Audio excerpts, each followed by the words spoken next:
Think your lashes have hit their limit? Discover limitless length and full volume with Maybelline Sky High Mascara. The Flex Tower brush bends to volumize and extend every single lash from root to tip. And the lightweight bamboo-infused formula makes lashes feel weightless. Now in 8 bold shades so you can take your lashes to new heights every day. Visit Maybelline.com to shop Sky High Mascara now. This episode is brought to you by McAfee. I found this great place to stay this weekend. Click on the link and book it. Oh, wow. McAfee alerted me that this site is fake and even blocked it. Cyber criminals create fake sites to steal your passwords and financial data. McAfee identifies and blocks these sites to keep you safer online so you can book your trip without worry. Learn more at mcafee.com/online protection.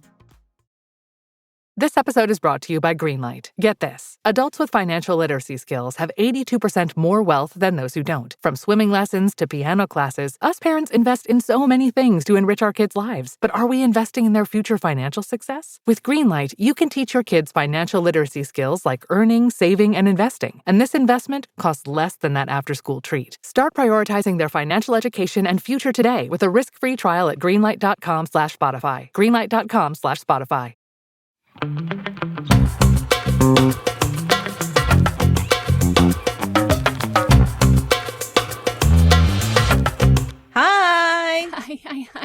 Hi. Ho, ho, ho, ho, ho. Too early. No, We got several episodes to go before. it's not too early. Too early. No, never too early. Yeah, I'm You- saving that for Thursday's episode. Oh, okay. Fine. I accept it. Though, you know, I've been ho-ho-hoing it since the day after Halloween. Oh, I was going to say since you turned 16. Yeah, 16 was probably the age I was definitely starting to hoe it. Memories. Welcome to another episode of Don't Blame Me, where we, two gorgeous girls, give you wonderful, amazing, life-changing advice that you ask for. And sometimes you ask for it to be tough love. Other times you say, handle me softly. And we oblige by that. Because most often the people who say, handle me softly, you're not wrong. Like, you haven't done anything. Right. Yeah, we're usually on your side. And the people who are like, I can handle the tough love, you're reaching out because you're like, I actually require that and I need it. I know that I did something. Help me resolve the problem. Talk me down. Or I know that I need a spanking. Bend over, baby. Well, welcome. So if you want to participate and get some advice from us, you can also like share your own hot take, or if you have a topic you want us to talk about that you're like, I need your insight on this, even if it's not like direct advice, go for that as well. You can call us at 310-694-0976. International listeners, you can send us an audio message to meghanpodcast@gmail.com. You can also type out what you want to say to that same email, or you can click in the show notes or on our socials. We have a form to fill out. So all of the above are different ways to do it. For the voice mail and voice memo, you have 3 minutes to speak into the phone and record it, and then we will play it. It is anonymous, don't worry. And if for the written ones, 300 words. Great. Yeah. Don't be young. Like, you can be young at heart, but you can't be under 18. Yeah, I'm young at heart. I don't even really want you to be 18. And like, you have to be really specific about what you're calling about if you're 18. And it can't. Now things are changing. No, it can't be alcohol. And Right. And it can't be like how to hide having sex from your parents. Like, Anything that's illegal, and if you're 18 and you feel like you have to hide things, then you're too young. Exactly. So Should we get into the first one? let's do it. Okay. Hi, Meghan and Melisa. I am a 30, she, her, and I'm writing in for advice on how to deal with my boss. I work at a telehealth private practice in an admin role. I was originally supervised by a boss who I loved working with. She was clear and concise with her expectations and allowed me the space to do my work without micromanagement. I was moved to a different supervisor in September, and we've had consistent communication issues. This supervisor micromanages everything I do, is extremely unclear about her expectations, and condescending with her replies. Our communication is mainly over email or chat, but I really don't think I'm misinterpreting the tone. We had an incident where she paid me incorrectly, and when I reached out, she thought I was being defensive and rude when I detailed the hours I worked and asked for correct compensation. After this, she set a meeting with me to discuss my email tone and, of course, labeled it as, quote unquote, aggressive. Parentheses, I am the only Latina who works here. I let this comment go because I can mostly ignore this boss for most of my working hours. But when I do need to ask her questions, she routinely recommends that I look at my job description or refers me to documents that outline the practice's policies, and it all feels very condescending. I always do my own work and find answers to my questions before asking her, but since she lacks clarity, I consistently have follow-up questions. I feel like I don't have room to ask questions without being labeled as difficult to work with, aggressive, or like I'm stepping out of bounds of my job description. What can I do to work with her without going insane? Thank you so much. Ooh, that's a headache. My first thoughts, is she racist? Yeah. I'm going to say yes. Yeah.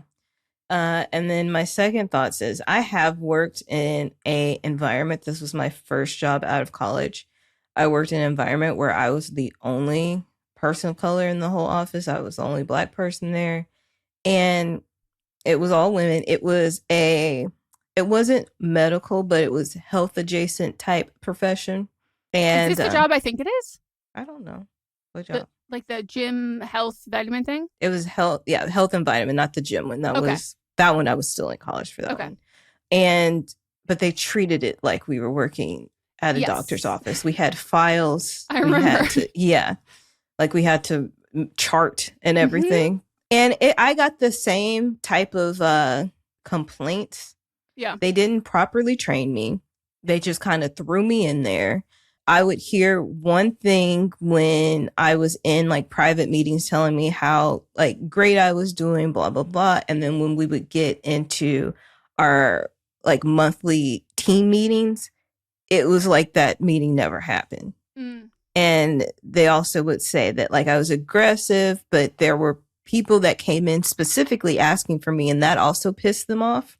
And they'd be like, so what did you do? And I'm like, they just like, some people you just vibe better with. They like me. They don't like you. Yeah, because you suck. Yeah. They were mean and it was very cliquey. But then there was like one girl who actually was like friends with our boss.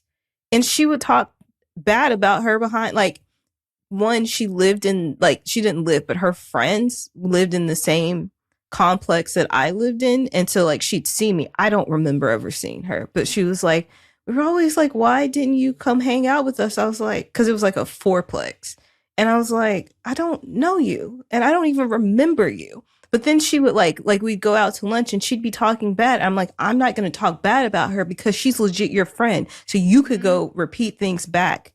So I don't know if maybe she was saying things. I don't know what was happening.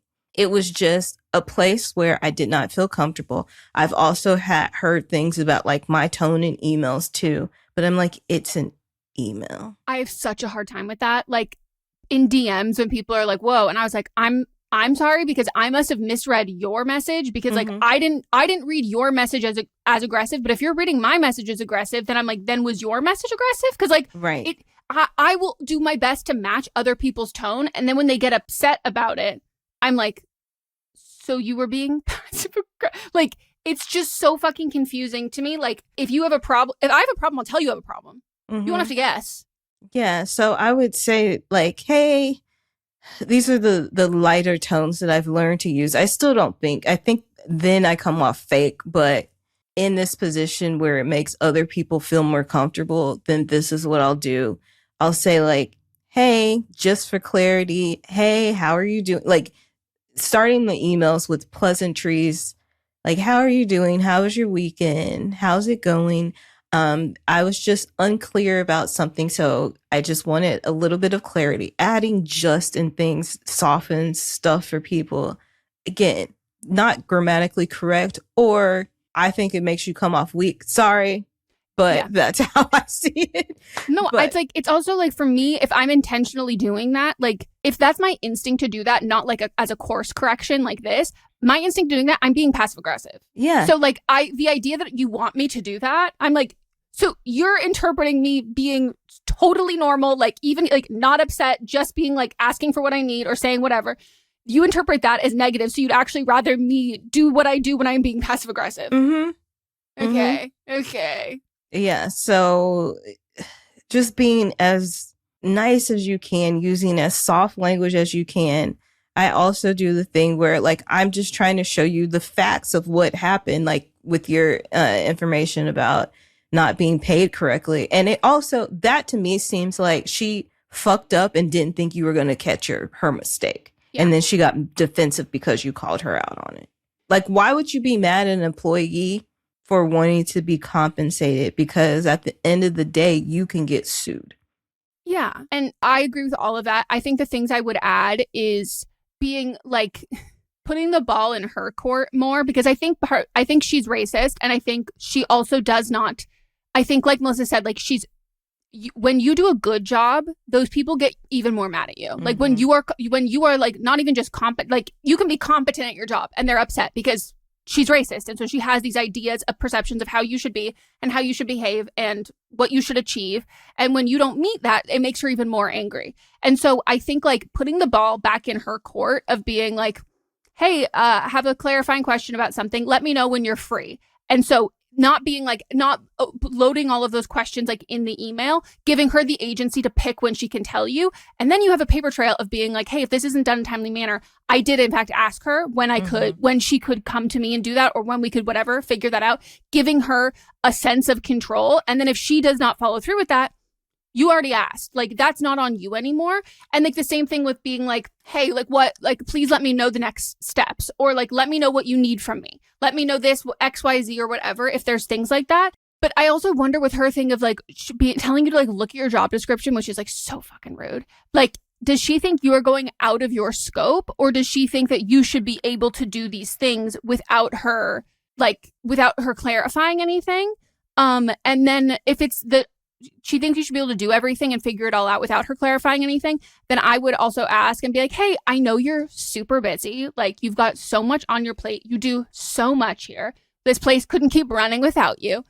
And I hate that I'm like sometimes bogging you down with these like seemingly relatively unimportant questions that I do like I need to get the answer to get my job done. Is there a better person that I could be asking those questions to, or someone like when you're busy? So like if you're swamped with something, someone I can pop over and ask someone else to, like giving her this, like the idea again, like a sense of control, all the while making it so like she's not getting in your way to do your job, making your job harder in general. But ultimately I would keep like absolutely everything over email, like you're doing, like keep a record of all of it. And I think if like you find that she starts retaliating, and I would like try and make sure you're not downplaying it. But like to me, her telling you to look at your job description is like that's really rude. Like that is like point blank really rude. And at a certain point, like don't, talk to HR, not even about like reporting her or anything, but being like, hey, is there a way that I could switch someone I'm working under? We don't really seem to be working well together. And even if they can't do it at that point, just kind of like having that known that you're having a little bit of difficulty with this, because I'm sure that this is probably not the first time she has had difficulty working with someone. And it might be like, oh yeah, let's switch you to this, let's do this or whatever. But it kind of is just throwing shit at a wall and seeing what sticks. Like some people, like they've got a framed photo of their little gremlin chihuahua on their desk, and you're like, oh my gosh, so cute, my favorite dog. And they completely flip a switch. Like there are certain things that make people tick and like can create something that's a little bit easier. I don't want to like tell you to like find out her hobbies and her passions, because like that's like not your job, and that's also like off the clock and all that kind of stuff. But if something does come up that like naturally you see that she's interested in, that it's even better if it's something that you're not like, you don't have like a complete disdain for or an aversion to, something you also even like might know a little bit about, finding like one thing in common that's not like work related to kind of soften it. And it doesn't have to be like a friendship or like something you talk about often, but just like something to kind of like melt a little bit of the ice. Yeah. I agree with that, because there was one job where I just could not connect with somebody, but then I found out that we liked the same TV show. And then we would always talk, like when we would, our initial conversation be like, oh, did you see that last episode? And then it helped break the ice and helped our communication going forth. Yeah. And it's like a TV show's ideal, because like there's not much to talk. You're like, oh, did you see the new episode? Yeah. And then you move on to that or whatever. And then you also just hope for the next new person to start work, because then they hate that person too. Yeah. And then it softens it a bit on you usually. Yep. But then, like, if you go through all the steps, like with Meghan, and then it's still not working, then say, can we have a say, I really like this job. I like being here for work, even if you don't like the job as a whole. And I like working with here, and I know that we're having some communication problems. Can we just sit down and we can discuss like how best you would like me to approach certain situations when I have questions that go further than what's in the job description or my tone in emails, because I'm not trying to be rude in emails, but just let me know like what's your communication style. Yeah. Like people, you have to do that in relationships too. Totally. And being like, could you show me like an email that you have sent someone that you're like, this is how I prefer these kinds of things to be handled. And I would, hopefully HR can be in the room or someone can be there to hear. I mean, HR is not going to do anything, but like something along the lines of like, yeah, I feel like we got off on the wrong foot, and like I've been trying to kind of play catch up to get back to a better baseline, but I'm realizing we don't have a great baseline. And like, I want to like Melissa said, love this job, want to keep working here. And I don't want to make your job harder. And I, talk down on yourself. It sucks, but like, this is sometimes these egos need that. And I don't want me trying to do my job and like I'm executing it in a way that's making your job harder. Like that's really not what I'm here for. I really want to make all of our jobs easier, the same way that like I hope all employees, that's like our goal, is to work together. And I want to know the best way that we can do that. Yeah. Or like tell me about your favorite like person who's had this, like what was like the best things that the person who had this job before me that they did, so I can implement that, because like I can't be them. Or they sucked and they got fired. No, but then you, if she says that, then it's like she hates anyone regardless. Yep. And it's like, and why? Maybe it's a you problem. All right, we're going to take a break. When we get back, we're going to chat a little bit.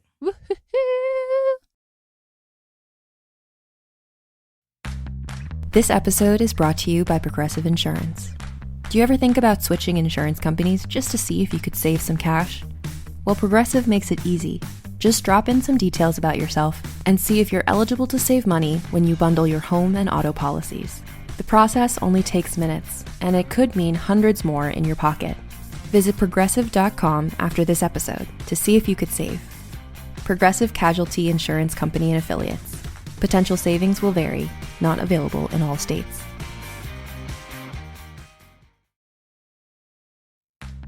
If you've shopped online, it's extremely likely that you've bought from a business powered by Shopify. You know that purple Shop Pay button you see at checkout? The one that makes the process from, I think I'm ready to buy, to, I can't wait till it gets here, so incredibly easy? That's Shopify. And there's a reason so many businesses sell with it, because Shopify makes it easy to start and run your business. Shopify is the commerce platform behind 10% of all e-commerce in the US, from household names like Mattel and Gymshark to brands just getting started. It gives you a leg up from the very beginning, with hundreds of beautiful, ready-to-go templates to express your brand style, so you don't have to spend time coding a website. Shopify allows you to tackle all the important tasks in one place, from inventory to payments to analytics and more. Plus, they have built-in marketing and email tools to help find and keep new customers, so you can easily spread your brand's word. And did I mention that iconic purple Shop Pay button that's used by millions of businesses around the world? It's the reason why Shopify has the best converting checkout on the planet. Your customers already know it, love it, and actually use it. If you want to see less carts being abandoned, it's time for you to head over to Shopify. Sign up for your $1 per month trial and start selling today at shopify.com/realm. Go to shopify.com/realm. Shopify.com/realm.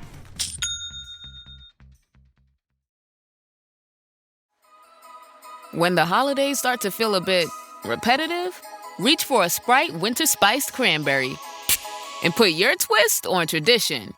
A bold cranberry and winter spice flavor fusion, Sprite Winter Spiced Cranberry is a refreshing way to shake things up this sipping season.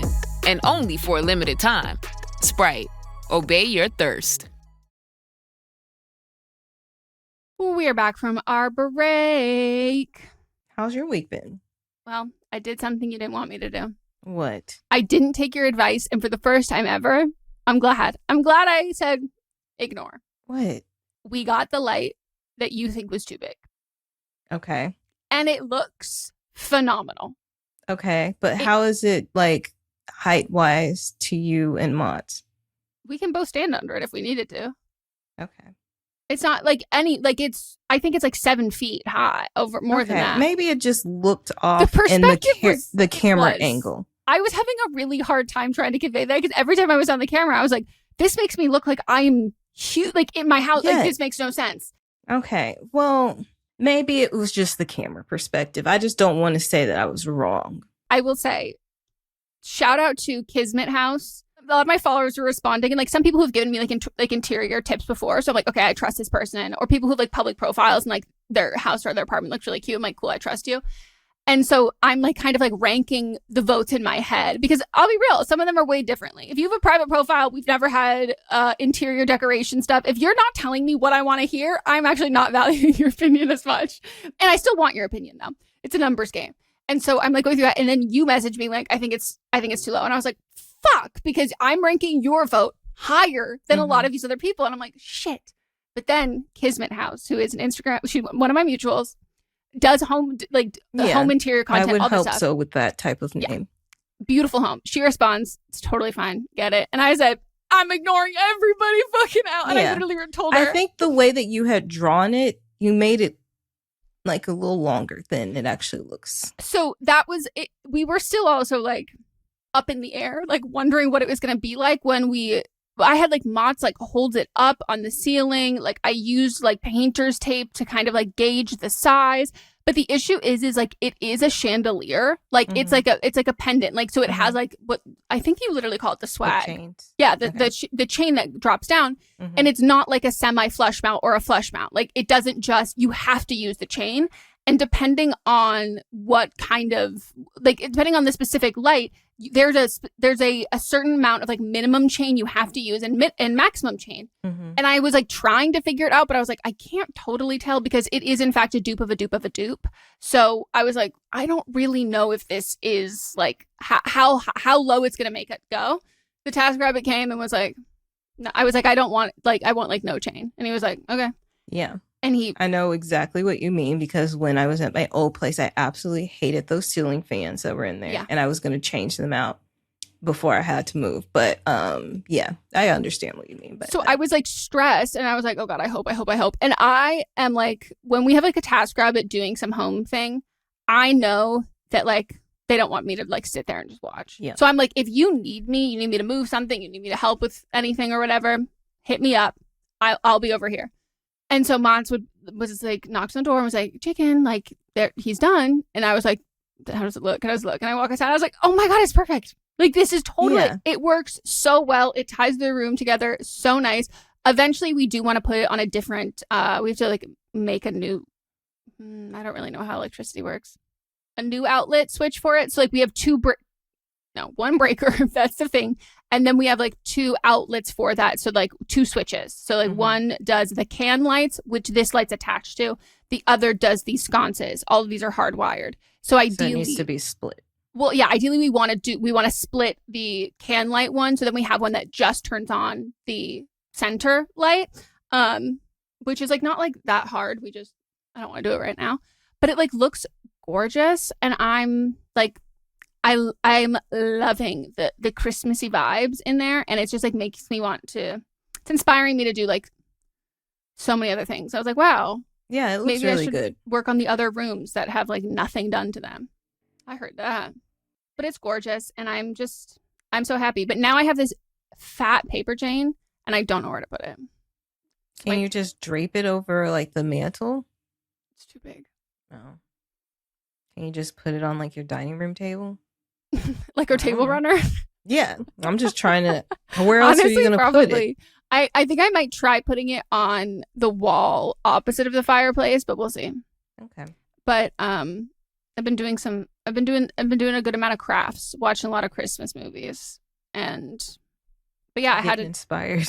But I had to tell you that I didn't take your advice for the first time ever. Okay. Well, you also changed what my advice was. Let's be honest. The chain's a little shorter. Yeah. The perspective is different. And to be fair, I knew this perspective was like wigging me out as I'm watching the video, being like, okay, it felt like one of those things of like someone scrolling through pictures of a guy being like, let me show you a good one. Let me show you a good one. I was like, no, like this is not accurately representing what this looks like. So I just want to clear my name. I didn't have all the correct information. No, you didn't. But I love it. I love it. So what was your weekend? My weekend was me cleaning and organizing. I finally got everything completely cleared out in my bedroom. So all that's unpacked. Wow. You're doing this way faster than we did this. I'm trying. My goal was to get it done before I leave, but that's not going to happen. It's mostly done. It's just like stuff that's in the closets now. Yeah. So that's fine. It's pretty much done. Yeah, you can just move it to the garage. We have some unpacked boxes still in the garage. I refuse to do that because that's how stuff snowballs. ended. Like at my parents' house, they'd just be like, okay, let's just hire somebody. And I have no pictures from my childhood because of that. Yeah, that's fair. That is so fair. I'm not doing that. Because it gets lost. It gets lost in the shuffle. I have kind of like a rant.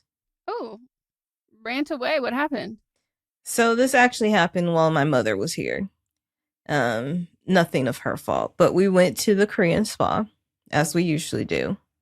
Same spa I usually go to. And I was like, we're almost getting out of this without any incident. And this now is the last straw. So we were ready to go, basically. My mom was still like doing some stuff. And then I see 4 children walk by. Inside? Yes. Couldn't be more than 11 in robes. And I said, what is going on? And I waved my mom over. And she's like, I heard someone talking, but I didn't know what they were talking about. And I said, it's time to go. I'm not being in a naked spa with children. They're not allowed to be there. They are. Because like the only thing I can think of is like,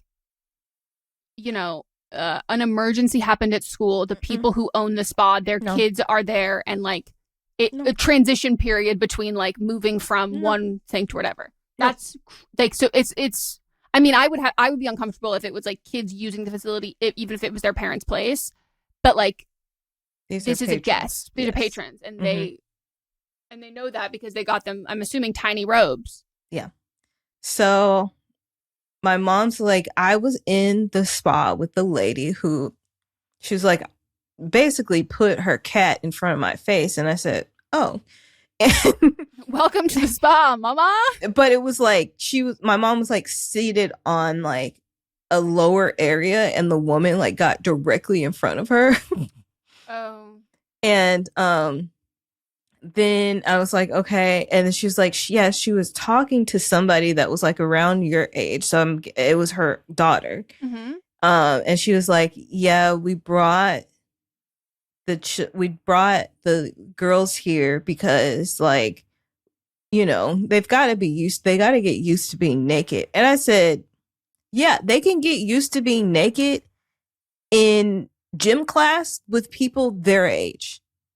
I don't like, there's no thing where you need to be used to being naked. This should be 18 and older. You don't know who is running around. She wasn't with the children. You don't know who else is, like, women can be predators too. Mm-hmm. You don't know who else is walking around here. And you've got these girls here. Also, I do not feel comfortable being naked around a child that is not related to me. No, I was going to say, I'm fundamentally against the idea of like using other people's naked bodies to desensitize your children. Mm-hmm. Like, if you need your children to get comfortable with nudity, they can get comfortable with nudity in the comfort of your own home with people that you know, and like your family, like a sibling, like someone young. Or also, like, if your kid is uncomfortable with nudity at 11, and that's their whole thing. Like, that, just let them be. Okay, then they're uncomfortable. Like, they're gonna eventually want to join a gym, and they're they're gonna see that. But like, there is no way that you should be pushing your kid to be who is uncomfortable with nudity at 11. to be comfortable with nudity by using other people's naked bodies. And it's also not your children. And I'm like, who are these other adults? Yeah. Like, one of them was her child. Who are these other adults that are allowing their children to go to the spa with another? So, like, you're around your friend's mom that you're now seeing naked, which, okay, whatever. Like, you're comfortable with that. But don't do that around other people. No. And, like, you know that they can't be there. I thought it was 18 over. It's not. They don't have an age limit. Yeah, that to me is just like, also because like kids, I don't know. Like I think I can remember, like, I grew up in a very naked household. Like I'm like very comfortable with nudity, have always been. I never had to like desensitize to that or like learn how to be like that. But I like distinctly remember going to like a pool, a community pool or a gym or whatever, and like seeing other people change in like their naked bodies. And if I was like with a friend who like was not part of a naked family, and like they would giggle or do something inappropriate, and I'm like, this is not this is if your parent know that this is going to happen, like you need to talk to your kid before this. If they are so chaste about nudity, you don't get to use other people as a learning lesson. Like that's really fucked up. It's really, and it's just weird behavior. It's uncomfortable and like I cannot imagine. And again, if kids are like uncomfortable with nudity, I can't imagine their parent was like sending their kid off with this other parent being like, yeah, do some exposure therapy to some titties. Because like the other spas that are in the area, like the ones that are co-ed, this is not a co-ed one, the ones that are co-ed, they do allow children, but everybody's given clothes to wear. Like, because you're in a co-ed situation, you're with other people. So, like, you shower and then change into clothes and then go out into the room. So, I don't know if, like, maybe the parents thought it was that type of situation. I don't know. But, like, this is a fully, like, woman-only, completely naked area. Yeah, and girls are not women. They're girls. No, right. They're kids. And that's like, there's a big distinction there. And like, I also would not feel comfortable as an employee giving specific like treatments to kids. Like, I'm sure there's only certain ones they would give to kids, but like, I don't know, desensitizing stranger nudity and then specifically like those spots, there's a lot of touching. Like, I don't think that is something you need to desensitize kids to. And I don't know if they were actually getting treatments or just using the little rooms, but regardless, like they're like, you have, before you even go to those rooms, you take a shower in front of everybody. Like, it's just an open area. You like, there are certain rooms where you have to be naked. So I don't know if they were actually getting treatments or if they were just doing the rooms. But regardless, like, I didn't sign up for this. No, that's just, oh my God, that made me so fucking uncomfortable. Said, wrap it up, we gotta go. And you almost made it out without a classic experience. So I am now done with this spa. A lot of people are in LA are switching the Korean spas that they go to. There have been, for different reasons, there have been a couple that people have decided to move on from. My guy friend went to one also over the same weekend, and he was in a hot tub and a man tickled his toes. My friend pulled back and was like, please don't do that. And he got out the hot tub. No. And the man goes, are you uncircumcised? Like, after you've already been turned down, also, why would you ask that? My guy, there are places for that. Why are you cruising at a spa? There are spas that do that. There are places that do that. Well, he was there later in the day. Okay. And so I believe those were cruising hours. Okay. But my friend did not know this. Yeah. He needs to read the new article about the cut about cruising. The cut about being cut. Exactly. Which I love the cuts op-eds. Like, they are, I like also love when people just like reveal information that like nobody told you to say this. Like nobody would have known. And they're like, not only am I going to like share this moment with people, I'm actually going to publish it to the cut. And I'm like, thank you. Like, I love it. Like, I love it. I'm a huge fan.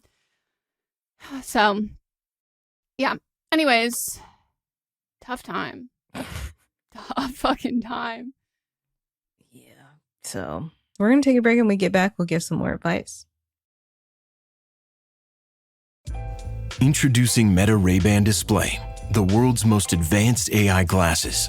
With a full color display built into the lens of the glasses, it's there when you need it and gone when you don't. Send and receive messages, translate or caption live conversations, collaborate with Meta AI, and more. Be one of the first to try Meta Ray-Ban Display. Visit meta.com/Meta Ray-Ban Display to book a demo and find your pair. Oh, Hilton stay, oh, Hilton stay. Your beds are soft and cozy. No lumpy couch, no stiff futon, no shower line at crack of dawn. Oh, Hilton stay, oh, Hilton stay. When you want holiday comfort you can count on, it matters where you stay. Enjoy comfortable rooms and friendly service when you stay with Hilton instead. Save up to 25% this season when you book with Hilton. Hilton for the stay. Terms apply. This episode is brought to you by Ulta Beauty. Holiday cheer is here, and Ulta Beauty has gifts for everyone on your list. Treat them to fan-favorite gift sets from Charlotte Tilbury and Peach and Lily. Go all out with timeless fragrances from YSL, Ariana Grande, and Carolina Herrera. And you can never go wrong with an Ulta Beauty gift card. Head to Ulta Beauty for gifts that make the holidays brighter and even more beautiful. Ulta Beauty. Gifting happens here. We are back, and it's time for some more advice. All right. This person is 22, she, her. My name is Lily. I'm 22. I've been with my boyfriend for almost 5 years now, and I'm starting to feel really confused about where our relationship stands. We met in high school, graduation, and I ended up moving in with him pretty quickly. We've done everything together since then. First apartment, new jobs, bills, adult responsibilities, and honestly, I don't even know who I am without him anymore. I've built my whole adult life around this relationship, and part of me worries that I've never actually learned how to stand on my own. He's a good guy. He's never treated me badly, and I know he loves me, but lately things have started to feel flat. We don't have that same spark we used to, and it feels like we're just existing next to each other instead of really being together.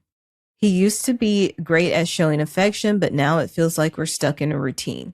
I love him deeply, but I can't tell if I love him or if I just love the comfort and stability of being with him. I have only one friend here who isn't also his friend, so if we broke up, I'd feel completely alone. And that honestly terrifies me. I know I should probably talk to him about how I feel, but he doesn't handle emotional conversation very well.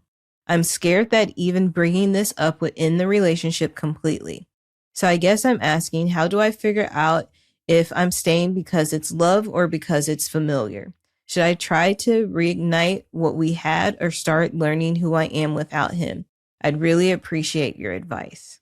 If you're afraid of bringing up this conversation will end in a breakup, to give you a little bit of like tough love, it's because he also feels the same way. Mm-hmm. And he's waiting for you to bring this up. Like, this is like so normal in the sense that like, not like, oh, this is how couples feel after 5 years together. No. This is so normal because you're right. You don't know who you are without him. You have never, your life has been built around him and you don't really know how to stand on your own.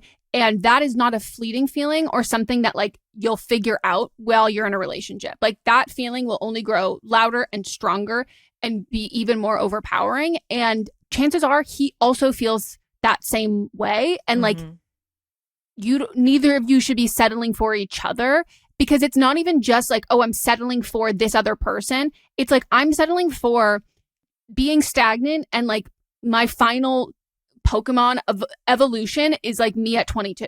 Like, I'm never going to grow past, and like probably even younger than that. Like, I'm never going to grow past this age. I'm never going to have any of these other life experiences. And like, that will automatically breed resentment. But it's also like, you're both kind of just like signing up to like not grow, because I do think you can grow together at a certain point. I fundamentally do not think it is likely or comfortable to drastically grow together from from 18 or from teenage age. I think you can do it, but there's so many more fucking growing pains. And a lot of the time, like the ones that work out, it's because like you got pregnant, you had a baby in high school, you have something that's holding you together. And then you're already going through those growing pains of growing up together that like you make it out on the other end. But like when you don't have something that's like tying you together in a really difficult situation, like it is going to feel like it's going to feel boring and stagnant, which I think is like the worst place to have a relationship. Like a worst place to like see a future in that relationship, because it's not like this isn't so terrible, because like I could see my life together, but like my life seems kind of unfulfilling, which is like depressing. And I think you don't run away from that feeling of like, hey, this seems like this is going to be really fucking depressing if like this is all there is. Yeah. Like my youngest sister, she is with her high school sweet. Like they were together since they were 16, but they broke up for a big period of time, discovering, dating other people, discovering who they were outside of the relationship. They like, if it's meant to be, y'all will come back together. But like this, just because you do a lot of these firsts together doesn't mean that they have to be the last. So I think like it's okay. Like they got back together when they were 23. I think it's like okay to break up or even just say I need some, or live apart.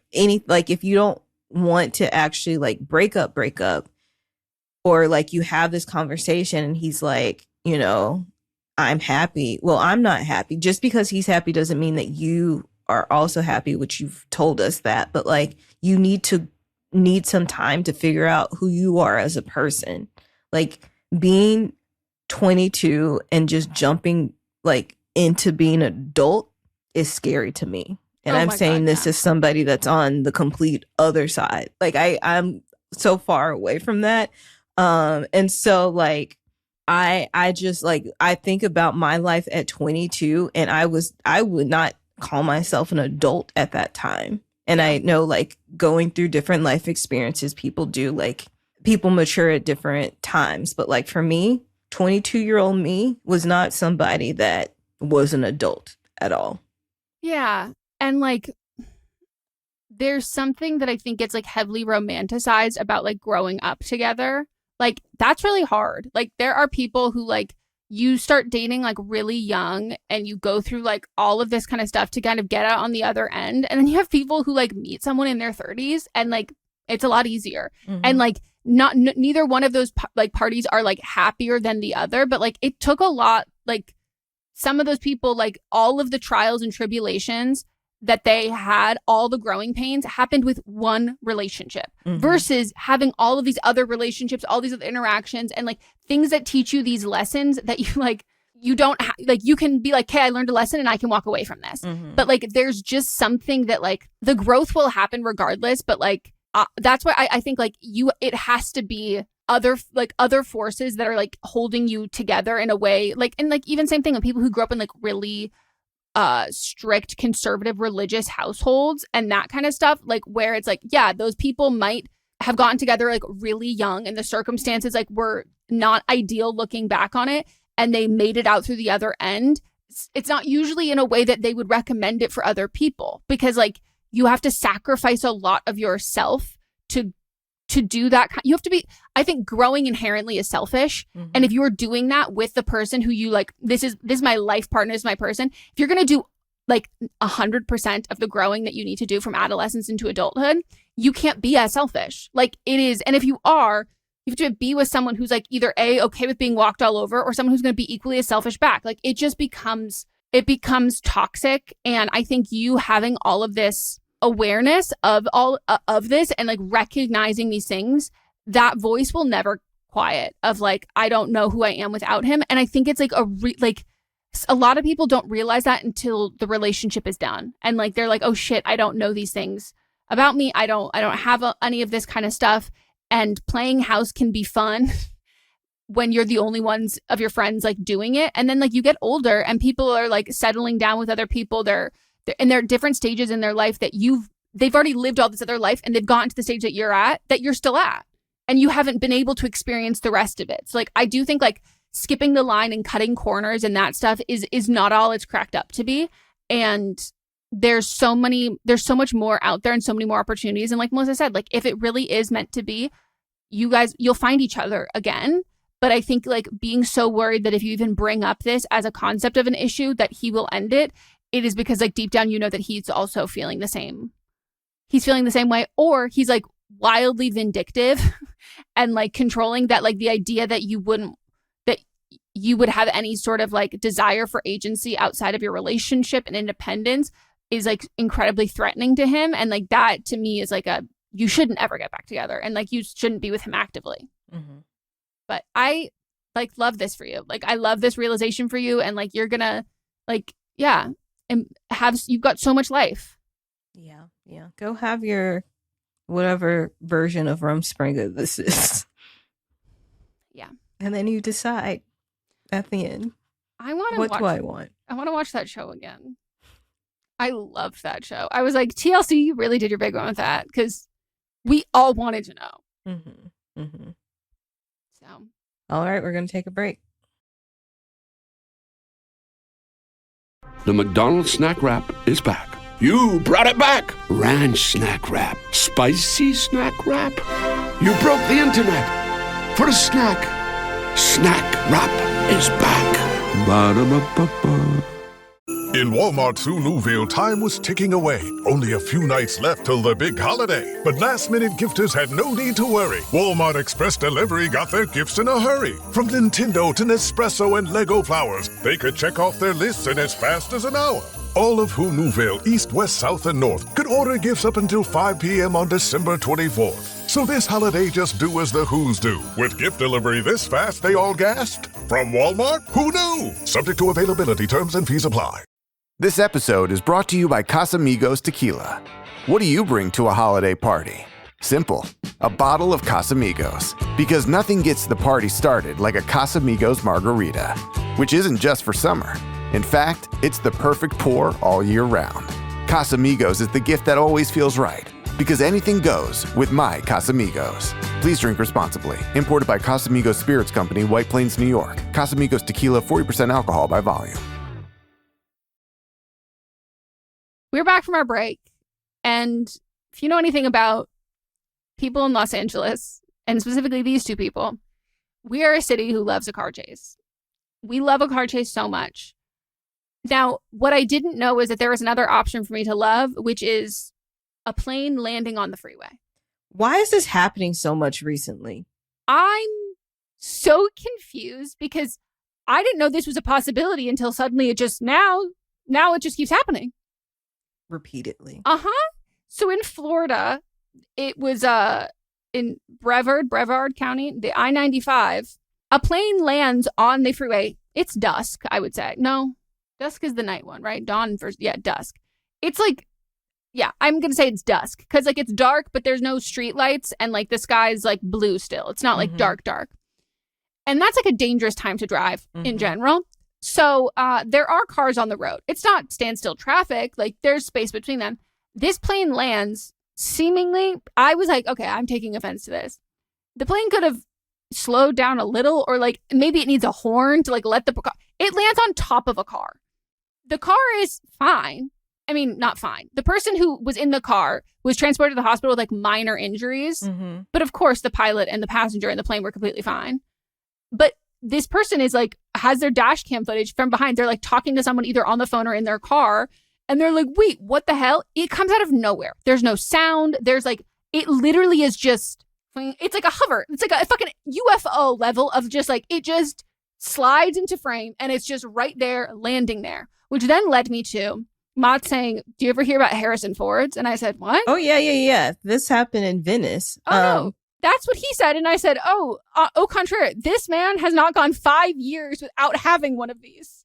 But like that one that was in Florida, I'm just like, okay, so we know that it was an emergency landing. Of totally. Course. In a private plane. Yes. So like, they're not really thinking as clearly as they should be thinking because this is an emergency.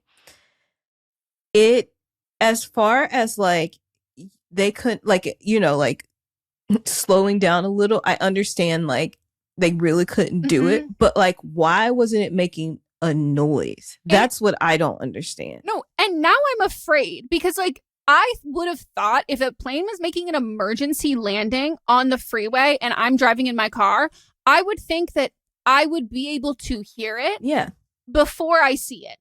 Because if I'm seeing it, that means you've touched ground. Mm-hmm. You have the wheels or whatever you are landing on has reached solid ground. Like everything has been, like the wheels have dropped, the little propeller thing, whatever, those little flaps on the wings, they like you hear all that usually. Why is it inside a plane so loud? But now I can hear a plane flying overhead. But a second this little plane is doing an emergency landing on top of a vehicle on the freeway. I was like, now I'm afraid of this. And I do think they need a horn. Like, you need to have a horn. Yeah. Something. An intercom system yelling out something. Yeah. Why don't you adopt the ones that the fucking helicopters here use? Except we can't hear a goddamn word that they're saying. But at least we have a warning. At least like we hear, rah, rah, rah, rah, rah. So that gives me enough warning to get inside and check Citizen.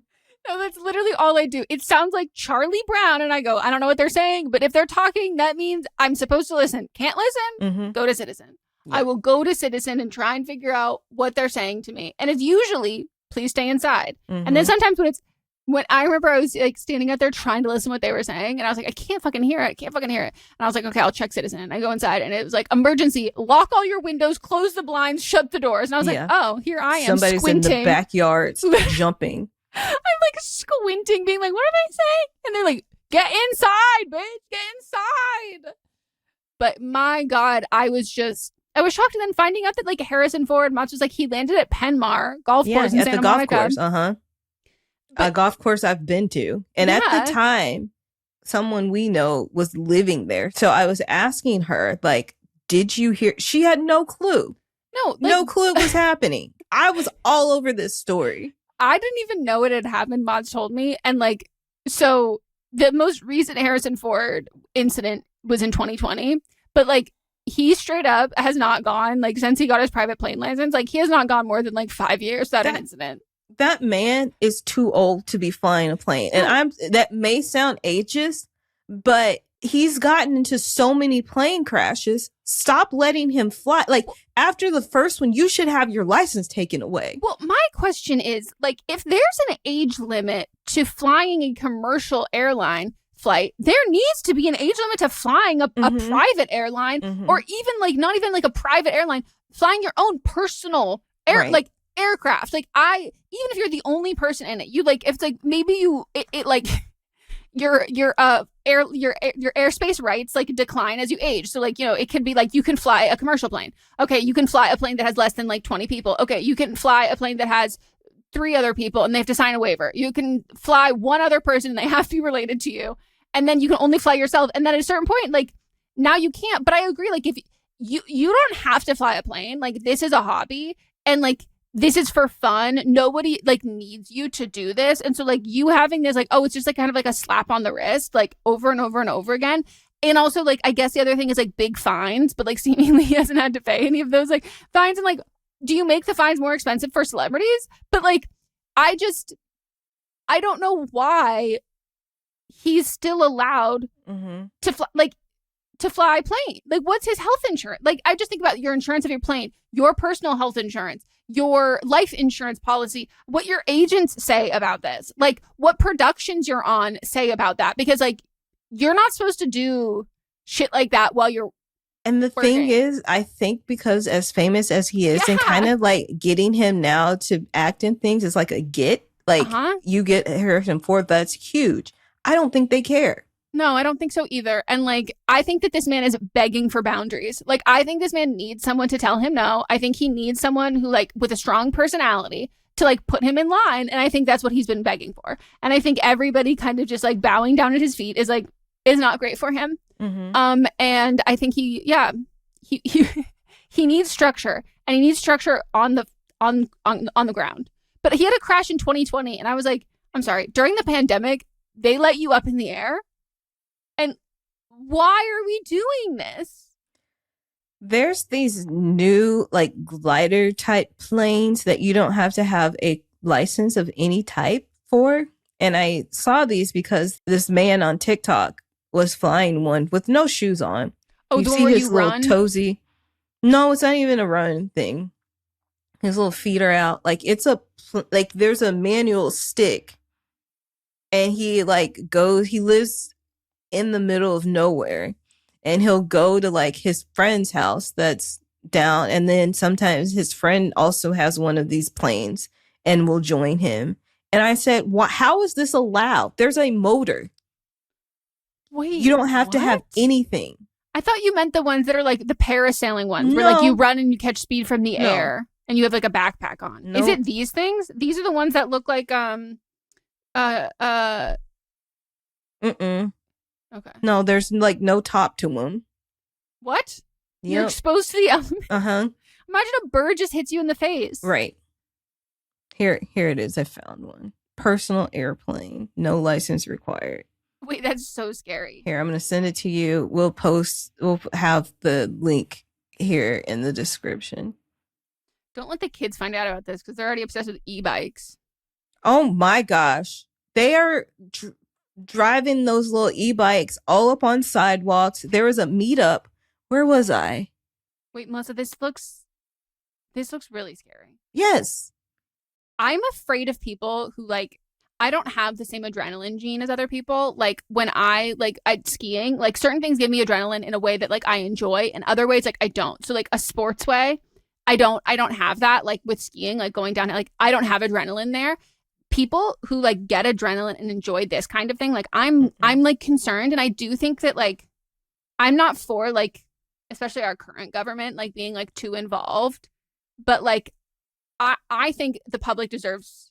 I just think that this to me is like might be a leap. This to me gives me the same energy as like the kids who torture animals and become serial killers. But like doing this and like enjoying this on your own, I go, this to me seems like a gateway to something. I don't know what comes next, but like I am afraid because you're putting other people in danger. Because what if you crash into someone? Like this is just, it feels so unregulated. It is unregulated. Oh my God, I'm so scared. So, yeah, I don't like that at all. The e-bikes thing, I don't remember where I was, but it was like a shopping center and a bunch of kids just like rode up. Oh, I was in Culver City, like at not the Culver stairs, but they now call them the Culver. It's not the hiking thing, but over in front of the movie theater. Yeah. Have you been there? Yeah, you've been there recently. Yeah. It was a bunch of kids, like they just all met up there, and then we're being menaces driving all through there. And I'm like, people are walking.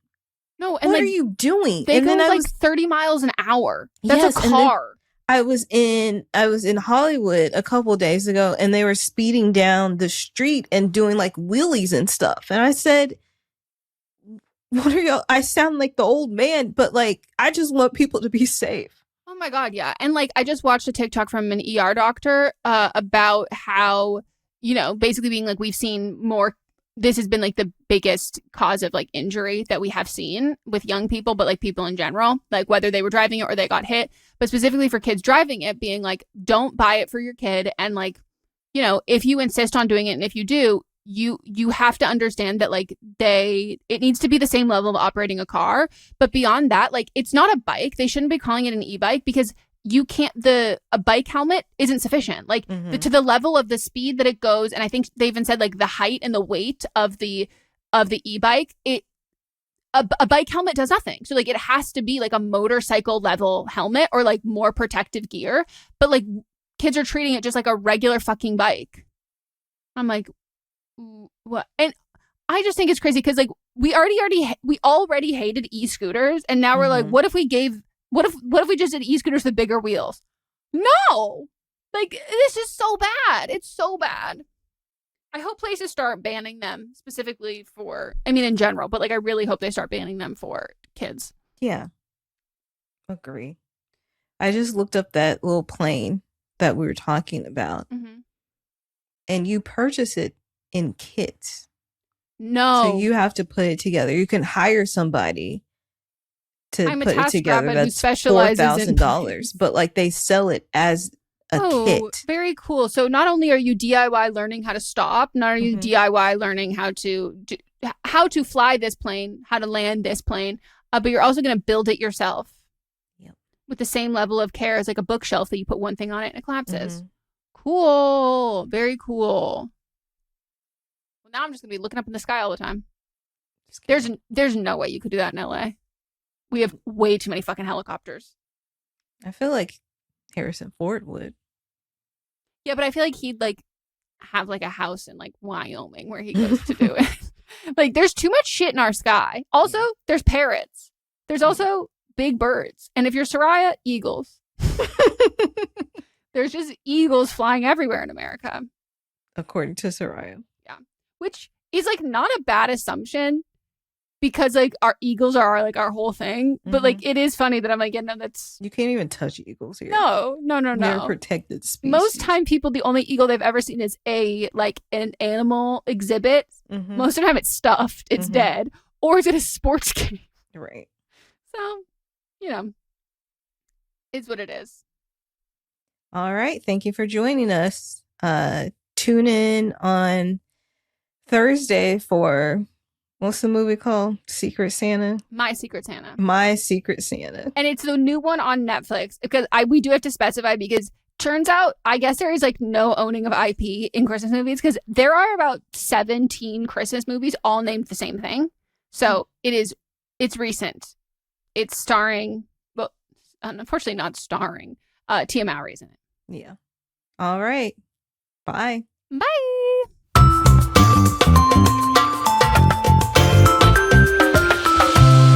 This is a Sister Sign production hosted by me, Megan Rinks. And me, Melissa D. Montz, plus Diamond Imprint Productions. Post-production by Coco Lorenz. Production assistance by Melanie D. Watson. And music by Ryan Hunter and Giacomo Picasso.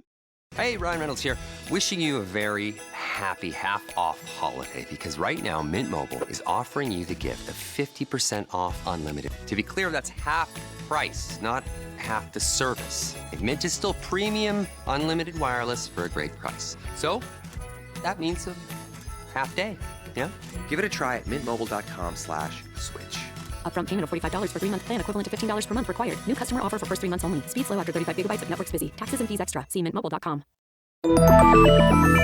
If you love those, wait, what? Moments, you'll love Something You Should Know. I'm Mike Carruthers, and on my podcast, we explore the fascinating ideas hiding in plain sight, like how elevators change the entire world, how gravity affects your health more than you think, or how to instantly become a better conversationalist. Each episode is fast, fun, and full of insight you'll want to share. So give it a try. Search for Something You Should Know wherever you get your podcasts. The Regency era.